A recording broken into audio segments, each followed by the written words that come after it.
যখন আপনার নামে কেউ বদনাম করে আপনার সামনে কিংবা আপনার পেছনে, আপনার প্রথম কাজ হচ্ছে আল্লাহকে ধন্যবাদ দেওয়া। বলেন সবাই সুবহানাল্লাহ।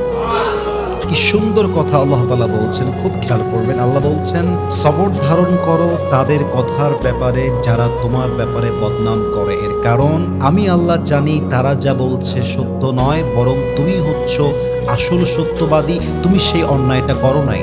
এবং মাথায় রাখবা, যখন তোমার নামে কেউ বদনাম করে তোমার লাভ হচ্ছে দুইটা।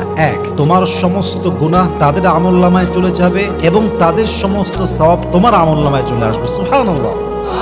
তো যারা বদনাম করবে তাদের জন্য আপনি আফসোস করবেন যে ইস রে, আমার ভাইটা বুঝে না, আল্লাহ আমার ভাইকে তুমি হেদায়াত দান করো। কিন্তু মানুষের বদনামের জন্য, অন্যের চরিত্র নষ্ট হওয়ার জন্য নিজের চরিত্র নষ্ট করা, এটা বোকামি ছাড়া আর কিছুই হতে পারে না, ঠিক কিনা বলেন? অতএব আজ থেকে বদনাম করলে নারাজ হবেন না, মন ছোট করবেন না, ভরসা রাখবেন এক সত্তার উপরে, তিনি কে?